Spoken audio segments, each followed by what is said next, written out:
Di sini diantaranya itu ada bab faslun fi dzikri rajul manaqiba nafsi. Bab seseorang boleh menyebut kelebihannya sendiri, asal niatnya tidak riya. Di sini dicontohkan, tadi Bapak siapa namanya? Samsul. Pak Samsul ya.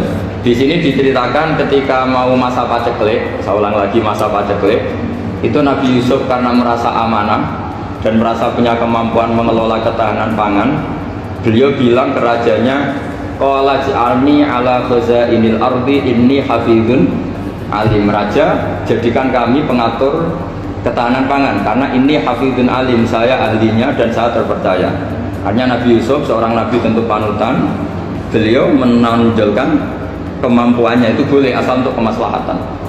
Misalnya ada orang Islam sakit atau kiai sakit dengan dokter, bilang saja saya dokter, biar saya yang nangani.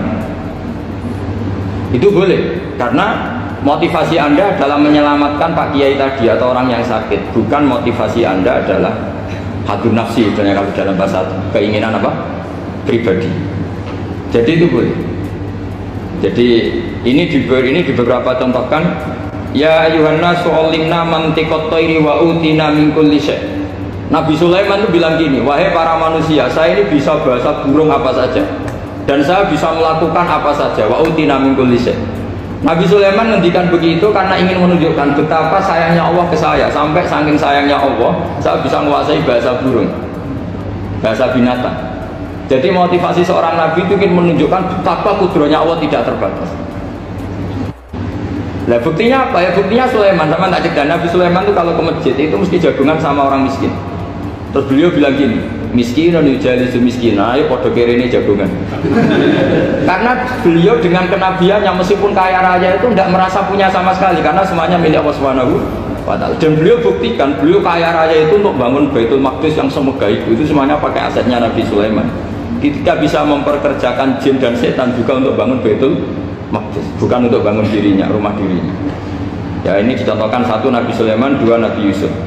Terus ketiga contoh yang diambil, setiap nabi ketika pidato kepada umatnya mesti ditutup dengan wa analakum nasihun amin.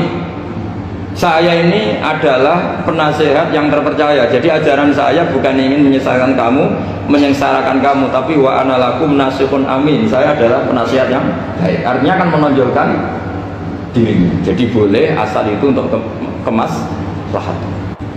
Terus kalau contoh hadis, Nabi sering ngendikan begini, ana sayyidu waladi Adam wa ana awwalu syafi'in, dan saya adalah nabi pertama yang punya hak syafaat.